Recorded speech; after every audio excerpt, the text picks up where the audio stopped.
नमस्कार। केबी न्यूज के इस विशेष फेसबुक लाइव में आप सभी का स्वागत है। आज हम बात करने जा रहे हैं कोरोना के तीसरे संभावित लहर के बारे में। मरीजों की संख्या लगातार बढ़ती जा रही है, लोगों में आपाधापी है, कहीं नाइट कर्फ्यू लगाने का ऐलान हो रहा है, तो खबरों में आ रहा है, कहीं पढ़ने को मिल रहा है कि अब हो सकता है कि लॉकडाउन भी लगाया जाए।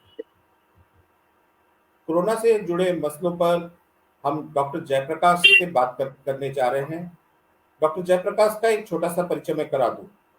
लंबे समय तक दिल्ली रहने के बाद वो अपनी मातृभूमि की सेवा करने के लिए डेहरी ऑन सोन पहुंचे। फिलहाल शंकर हॉस्पिटल के निदेशक हैं। दिल्ली के प्रतिष्ठित एम्स में जूनियर रेजिडेंट रह चुके डॉक्टर जयप्रकाश ने एमबीबीएस की पढ़ाई पूरी करने के बाद जनरल मेडिसिन में डीएनबी के अलावा एंडोक्रिनोलॉजी में फेलोशिप की पढ़ाई पूरी की है। आपका स्वागत है डॉक्टर साहब हमारे इस फेसबुक लाइव में। सबका स्वागत। Good evening to all. Corona infection फिर से बढ़ना स्टार्ट हो गया है और जैसा हम लोग हमेशा कहते हैं कि ये फरवरी मार्च में बहुत ज़्यादा रिस्क रहता है इस बीमारी का फैलने से, और 2 साल से हम लोग यही देखते आ रहे हैं कि फरवरी मार्च में ये पिक कर रहा है और फिर धीरे धीरे ये इन्फेक्शन जो है कम हो रहा है। इस वायरस इन्फेक्शन जैसा कि हम लोग बहुत सारे न्यूज़ में भी देख रहे हैं, ये ओमिक्रॉन एक नया वेरिएंट जो कि म्यूटेशन से डेवलप हुआ है और ये बहुत तेजी से फैल रहा है। जो हमारा डेल्टा वेरिएंट जो पिछला बार जो तबाही मचाया था, उससे बहुत ज़्यादा तेजी से फैल रहा है। इसका फैलने का रफ्तार जो है ना, पहले वाले से भी ज़्यादा बोला जा रहा है, कई गुना। ठीक है, तो ये वायरस फैल रहा है बहुत तेजी से, लेकिन अच्छी बात यह है कि बहुत तेजी से ठीक भी हो रहा है ये। जैसे पिछले वाले वायरस में ठीक होने में कम से कम 7 से 10 दिन लोगों को लग जा रहे थे, ये बोला जा रहा है कि 3 से 5 दिन में मरीज जनरली ठीक हो जाए। तो एक अच्छी खबर यही है कि जल्दी रिकवरी भी हो रहा है और बहुत तेजी से फैल रहा है, बहुत तेजी से ठीक भी हो रहे हैं लोग। दूसरा चीज है कि ये कितना खतरनाक है। ये जो नया वायरस है हमारे समाज के लिए कितना खतरनाक है, तो डेल्टा वेरिएंट से बोला जा रहा है कि ये उतना खतरनाक नहीं है जो कि पिछला वाला था। इसमें मैक्सिमम लोग जो हैं वो सिंपल मेडिसिन से घर पे इलाज करके ठीक हो जा रहे हैं और बहुत कम मरीजों की जरूरत पड़ी है हॉस्पिटल में भर्ती की इसमें। तो ये अच्छी खबर है कि ये जो वायरस है, जो नया ओमिक्रॉन वेरिएंट आया है, ये पहले से खतरनाक नहीं है बल्कि कम ही। और एक तरह से देखा जाए कि डेल्टा वायरस से हमको काफी हद तक जितना हम लोगों ने पैनिक हुआ था, हॉस्पिटल में बेड्स नहीं मिल रहे थे, इसमें देखा जा रहा है कि केस बढ़ने के बावजूद भी हॉस्पिटल में उतने केस नहीं है, भर्ती पेशेंट बहुत कम हो रहे हैं।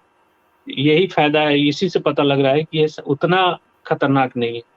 लेकिन अभी कुछ बोला नहीं जा सकता है कंफर्म, क्योंकि वायरस आगे 1-2 महीने में क्या रूप दिखाएगा और कैसा बिहेव करेगा, ये कहना अभी बहुत अर्ली होगा सबके लिए कि हम लोग कंफर्म करें। लेकिन अभी तक लग रहा है कि उतना खतरनाक नहीं है। दूसरा कि हमें क्या करना चाहिए, हमें अभी क्या प्रिकॉशन लेना चाहिए। तो जैसा कि पहले से प्रिकॉशन हम लोग ले रहे थे कि जो भी बाहर से सब्जी खरीद रहे हैं उसको धो के खाएं, उबाल के खाएं, पूरी तरीके से सैनिटाइज करें, हाथ को हर 1 घंटे आधे घंटे में धोते रहें, सैनिटाइजर का यूज कीजिए घर पे भी, और फेस मास्क और 6 फीट की दूरी ये हमें मेंटेन रखना ताकि इन्फेक्शन से बचे। खास करके जो घर में बूढ़े लोग हैं, बुजुर्ग लोग हैं, बच्चे जो हैं, उसको भी बचाना है। तो बाहर से जब भी आए तो इन लोग के रूम में तभी जाएं जब आपका हाथ सैनिटाइज हो जाए, फेस में मास्क लगाए हैं, और इनको कोशिश करें कि ये लोगों को बाजार में जाने ना दें। 2-3 महीने बिल्कुल इनको अलग रखें और अपने आप को भी प्रिकॉशन रखें कि आपका इन्फेक्शन इनको ना कैच कर जाए, क्योंकि ये वायरस जो है हम लोग के लिए उतना खतरनाक नहीं है, लेकिन हो सकता है कि ओल्ड एज के लिए फिर से खतरनाक हो जाए। तो हम लोग को यही जो बेसिक प्रिकॉशन वही रखना है। कोई भी बाहर से सामान आ रहा है उसको अच्छे से प्रॉपर तरीके से सैनिटाइज कर ले घर में लाने से पहले, और बाकी जो डिस्टेंस, सोशल डिस्टेंसिंग है। दूसरा है कि घर में पार्टी उटी ये सब बंद कर दीजिए। अब समय आ गया कि हम लोग पूरी तरीके से पैनिक मोड में आ जाएं और जैसे हम लोगों ने कोरोना में पिछली बार किया था बिल्कुल वही फॉलो करें, और बिल्कुल कोई पार्टी नहीं, कोई सोशल गैदरिंग मत करिए। कोई भी शादी-वादी के फंक्शन में हम चाहेंगे कि अभी अवॉइड किया जाए जब तक क्लियर नहीं हो जाता कि ये वायरस ठीक हो रहा है या बढ़ रहा है। कभी शादी-वादी मेरे ख्याल से बचना चाहिए शादी में जाने-ऊने से जितना हो सके। अगर शादी हो भी रहा है तो ज़्यादा से कम लोगों को बुलाएँ और पूरा प्रिकॉशन रखें आप लोग। दूसरी चीज़ ये है कि ये वैक्सीनेशन या फिर इसमें मेडिसिन क्या ले सकते हैं? अगर आपको जो इसका इस वेरिएंट का जो सिम्पटम आ रहे हैं ज़्यादातर, वही सेम आ रहे हैं।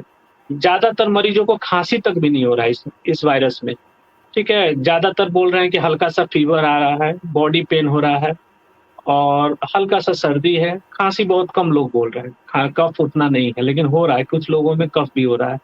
तो ये सेम सिम्पटम है माइल्ड कफ़, जनरली सूखा खाँसी है और सर्दी है, बुखार है, बॉडी पेन है, यही मेन मिलेगा। कुछ लोगों को लूज़ मोशन भी हो रहा है, यानी पेट खराब हो जा रहा है। कुछ लोगों को सर में दर्द हो रहा है, हेडेक हो रहा है और कुछ लोगों को साँस भी फूल रहा है। ये तो सबसे ज़्यादा ज़रूरी है कि हमें ऑक्सीजन अपना चेक करते रहें। अगर आपका सर्दी, खाँसी, बुखार आ रहा है, तो अपना ऑक्सीजन रेगुलर चेक करते रहें। जैसे ही आपको लगे कि ऑक्सीजन 97% से लो हो रहा है, तो तुरंत डॉक्टर से मिलें। अगर 97% से ऊपर है, सर्दी-खाँसी है, तो प्लेन आप पैरासिटामोल और खाँसी का सिरप और ये खा के काम चला सकते हैं। अगर ज़्यादा दिक्कत है, तो डॉक्टर से ज़रूर मिलें। हाँ, कोरोना टेस्ट आप करवा सकते हैं। जैसे ही आपको लगे कि सर्दी-खाँसी, फ़ीवर हो रहा है, कोरोना टेस्ट कराएँ और अपने आप को आइसोलेट कर लें। प्रिकॉशनरी आइसोलेशन बहुत ज़रूरी है कि आप 10-12 दिन कम से कम आइसोलेट रहें, जब तक कंप्लीटली आप ठीक नहीं हो जा रहे। कितने मरीजों में देखा जा रहा है कि कोरोना होने के बाद भी टेस्ट नेगेटिव आ रहे हैं। तो मैं बोलना चाहूँगा कि अगर तीनों सिम्पटम है सर्दी, खाँसी, बुखार, तो आइसोलेशन आप करिए। एटलीस्ट फेस मास्क पहन के ही कहीं जाइए, ताकि दूसरों को ना फैले। रिपोर्ट से रिपोर्ट पॉज़िटिव हो या नेगेटिव हो, उससे नहीं ध्यान देना है, लेकिन आइसोलेशन अगर सिम्पटम आ गया, तो अपने आप को बचाना है, लोगों को बचाना है, खास करके ओल्ड एज को और बच्चों को। तो ये सब प्रिकॉशन लेके चलना है। तीसरा है हम लोग इसका क्या ट्रीटमेंट है? इसमें ट्रीटमेंट में कोई चेंज नहीं आया है, जो पहले था वही सब ट्रीटमेंट है। हम लोगों को बेसिक ट्रीटमेंट यही है, कुछ vitamin D, vitamin C supplement लेना है आपको और जितना ज़्यादा हो सके पानी पीना है। जितना ज़्यादा हाइड्रेटेड रहेंगे, आपका शरीर उतना ही स्ट्रॉन्ग रहेगा इसे लड़ने के लिए। तो पानी खूब पीना है, 5 से 6 लीटर हम लोग बोलते हैं, मिनिमम 4 से 5 लीटर पानी पीजिए और गलाला करते रहिए, बीटाडीन से गलाला करते रहिए, गार्गल करते रहिए। अगर थोड़ा बहुत थ्रोट में इन्फेक्शन हुआ है, तो बीटाडीन हेल्प कर रहा है इस वायरस को मारने के लिए। और गर्म चीज़ ज़्यादा पिएँ, ठंडा चीज़ कोई भी यूज़ ना करें। और बाकी ये फ्लूइड, मल्टीविटामिन और पैरासिटामोल का सिंपल सा एक गोली आप फीवर आने पे ले सकते हैं। अगर आपको लगता है कि ज़्यादा तकलीफ है, तो तुरंत डॉक्टर से मिलें और कोरोना टेस्ट तुरंत करा लें। यही बेसिक टेस्ट है। अगर ऑक्सीजन कम है, तो आपको एडमिशन की ज़रूरत पड़ सकती है, तो आप डॉक्टर से इसमें मिलना ज़रूरी है। उसके बाद हम लोग लास्ट पार्ट में आ जाते हैं कि कोरोना वायरस में वैक्सीनेशन का क्या रोल है? क्या वैक्सीनेशन ओमिक्रॉन वेरिएंट से हमें बचाता है? तो बिल्कुल बचाता है। कि ये नहीं मतलब है कि आपको इन्फेक्शन हुआ, मेन ये है कि आपकी जान बचा रहा है वो, ठीक है? अगर आप वैक्सिनेटेड हैं, तो आपकी इम्यूनिटी है। भले ही हो सकता है कि आपको इन्फेक्शन हो जाए, लेकिन वो आपको सीरियस इन्फेक्शन नहीं होगा। वैक्सीन लेने से यही फ़ायदा है। माइल्ड सा इन्फेक्शन होगा और आपकी जान बच जाएगी। इसलिए वैक्सीन लेना बहुत ज़रूरी है। जो लोग बूस्टर डोज़ नहीं लिए हैं, वो ले लें।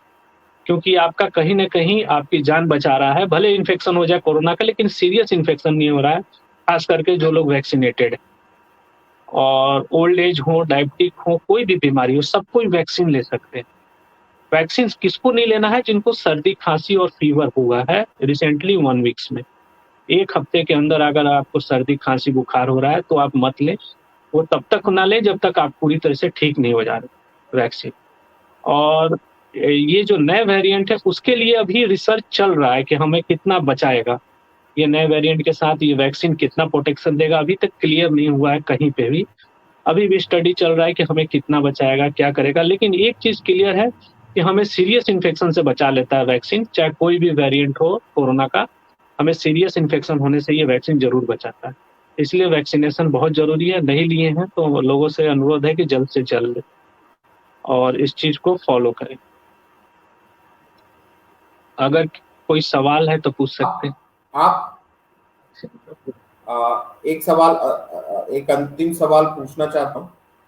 आप, चूंकि दूसरे में आपाधापी मची रही, हम्म। अभी आप लोगों को बचाव के लिए क्या सलाह देना चाहेंगे, और पैनिक से किस तरह से बचें, बस आप हाँ, वही मैं बताइए। समझा रहा हूँ कि जब आप हुँ, इसमें जो है ना कि पैनिक होने की ज़रूरत नहीं है। जैसे पिछली बार हुआ था, लोग पैनिक हो गए थे, ऑक्सीजन की शॉर्टेज हो गई, ये हो गई और कुछ लोग तो ये आपके कोरोना के डर से मर गए। तो वो सिचुएशन नहीं होना चाहिए, क्योंकि मैं बोल रहा हूँ अभी भी कि कोरोना उतना, इस बार जो कोरोना अटैक है वो उतना सीरियस नहीं है। जितना डेल्टा वेरिएंट था, ओमिक्रॉन बोला जा रहा है कि उतना सीरियस इन्फेक्शन नहीं दे रहा है, लोगों की डेथ उतने ज़्यादा इसमें नहीं है। तो ये उस तरह का पैनिक इस बार क्रिएट होने की संभावना नहीं है, क्योंकि कितना वायरस डेंजरस, उससे पैनिक क्रिएट होता है। तो उतना नहीं है, आपको बेड हम पूरा उम्मीद है कि इस बार कोई क्राइसिस नहीं होगी। हमारे पास पूरी तरीके से इंडिया प्रिपेयर्ड है इसको डील करने के लिए, हर जगह ऑक्सीजन की व्यवस्था हो चुकी है। अब डॉक्टर्स को भी पता है कि कैसे इलाज करना है इस वायरस को, तो सबको अब आइडिया है। स्टार्टिंग में हम लोग को पता नहीं था क्या करना है, कैसे करना है, डर का माहौल था, डॉक्टर भी नहीं देख रहे थे, ये नहीं। इस बार ऐसा नहीं होगा, सब डॉक्टर देख रहे हैं, सब लोग, मैक्सिमम लोग वैक्सीनेटेड हैं, इसलिए भी हम लोग शायद उतना सीरियस इन्फेक्शन नहीं हो पा रहा है कोरोना का। तो इसलिए पैनिक होने की ज़रूरत नहीं है, बस आप टेस्ट करवाएँ और प्रॉपर इलाज कराएँ और रेस्ट करें। रेस्ट इम्पोर्टेंट है इसमें, अगर आपको सर्दी, खाँसी, बुखार हो रहा है, तो कंप्लीट रेस्ट करें, अपने आप को आइसोलेट करें, ये सब ज़रूरी है। और पैनिक होने वाला कोई इस बार है ही नहीं कि पैनिक हो। बहुत बहुत धन्यवाद डॉक्टर जयप्रकाश। दर्शकों, कोरोना कोरोना के तहत से डॉक्टर जयप्रकाश ने जो एडवाइस दी, उसको जरूर अपने आप फॉलो करें, ताकि एक आपका जीवन, बहुमूल्य जीवन सुरक्षित रहे। आप लोग समय मास्क जरूर लगाएं, और मास्क लगाकर ही बाहर निकले, और किसी भी विषम परिस्थिति में टेस्ट कराएं, और डॉक्टर की सलाह जरूर लें। आपका अपना बहुमूल्य समय देने के लिए आपका बहुत बहुत धन्यवाद डॉक्टर जयप्रकाश। हम फिर मिलेंगे किसी मुद्दे पर, और बातचीत करेंगे जिससे आम लोगों के स्वास्थ्य का सरोकार जुड़ा। धन्यवाद। Thank you. थैंक